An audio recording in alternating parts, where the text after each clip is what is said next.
Hello, Interior sports fans. It's weekend recap time. Well, it wasn't quite in the cards for the Nanooks to sweep the rival Seawolves. The silver lining is that the Governor's Cup stays in Fairbanks. After UAA was ramrodded 7-2 on Friday night, they came out of the locker rooms fired up with 2 goals in the first period by Matt Bailey and Scott Allen. They both had a goal and a dime for UAA.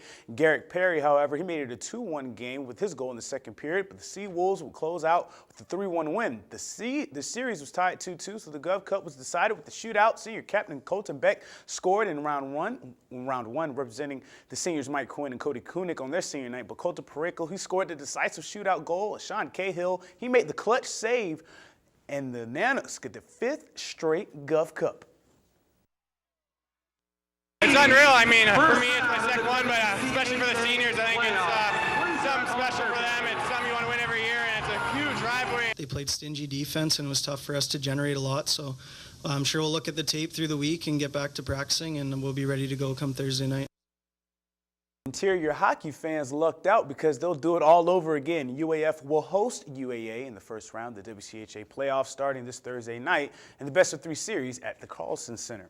And now the Ice Dogs, they swept the Wenatchee Wild over the weekend. They won 4-0 on Friday night, then broke a 2-2 tie on Saturday night with a 3-goal third period for a 5-2 win. Kevin Aldridge made 21 saves with a shutout third. He was also named Midwest Star of the Week today. With the sweep, Fairbanks won the Midwest Division title. Next is the NAHL League title. Fairbanks is up 10 points on the Amarillo Bulls in the South Division. The Ice Dogs can finish their current 6-game road trip undefeated with a sweep this weekend over Kenai River.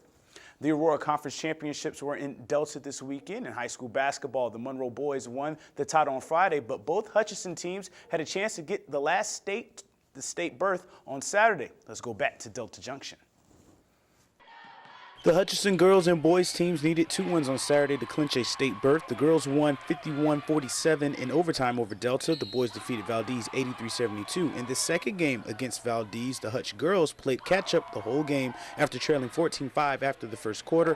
Rachel McDonald was hitting 3. She hit 4 of them for the Bucks, while Marion Walmsley scored her 12 points in the paint. Ellie Veazey had a game-high 21 points for the Hawks, but they would get no closer than 10 and lose 51-36 to Valdez, who clinched a state berth. The Hutch boys were playing tournament host Delta and were in the game down just 12-16 after the first. Emmanuel Pacheco had a game-high 18 points for the Hawks, but the Huskies went off in the second quarter, outscoring Hutch 25-11 and led 41-23 at the half.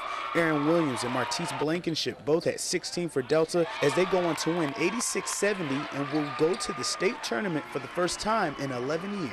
Well, I'm a sophomore this year, but it's been a long time since the high school in general has went to state, so it's just a good feeling to be on the team that went to state. Now for the Mid-Alaska Conference Tournament Championships, we start with the ladies. The West Valley Wolfpack were able to hold off a scrappy Lathrop squad on Saturday. They led 13-8 after 1 and 26-21 at halftime. Lathrop got within 38-43 in the fourth quarter, about 3 minutes to go. But the Wolfpack sealed the deal behind Ruthie Hebart's game-high 24 points in their 53-40 victory. First-year head coach Jesse Craig maintains West Valley's dominance in the conference with their 6th MAC title.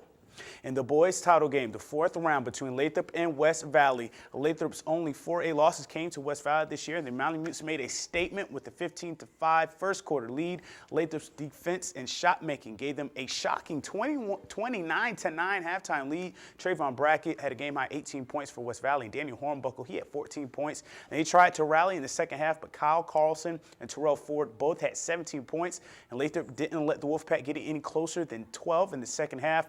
Lathrop wins back-to-back MAC crowns with a 68-54 win. With 1 checkpoint remaining before Nome, which is about 77 miles away from White Mountain, the Iditarod, which has been fluid at the top throughout, is getting tight. Past champions and heavy contenders have emerged in the top 5. Jeff King has a slight lead over Ali Zirkle. The Seavies have rallied. The 2012 champ Dallas is 3rd, while his father Mitch, the defending champ, is 4th. Jor Olsom rounds out the top 5. The next checkpoint is safety, then the finish in Nome. We end tonight's sportscast with the I-5, the interior top 5 plays. Let's check out this week's top plays. At number 5, the defense from Lathrop's Terrell Ford with the block and stare down on Daniel Hornbuckle. Matumbo finger-waving type of play as Lathrop wins the MAC title over West Valley on Saturday. At number 4, nice steal and scoop for Scooter Bynum, who gets his 4th straight tournament MVP, and the Rams get 4 straight Aurora Conference titles. The senior class goes undefeated in conference games.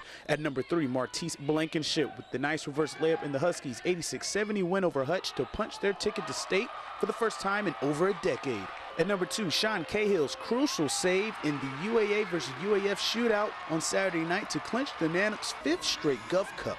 And at number 1, Cody Koenig, the senior center, went off, scoring 4 goals in UAF's 7-2 blowout win over UAA on Friday night. The win secured home ice in the first round of the WCHA playoffs for the Nooks. To select the play of the week, just go to the KTVF Facebook, YouTube, and Twitter pages. Email Joe Cook at KTVF11.com and tell us which one is the play of the week. The play of the week will be revealed this Friday. The I-5 Sports Report is brought to you by Adient Orthopedic Physical Therapy. And that's a wrap for sports, but your full weather forecast is next, and we'll catch you next time.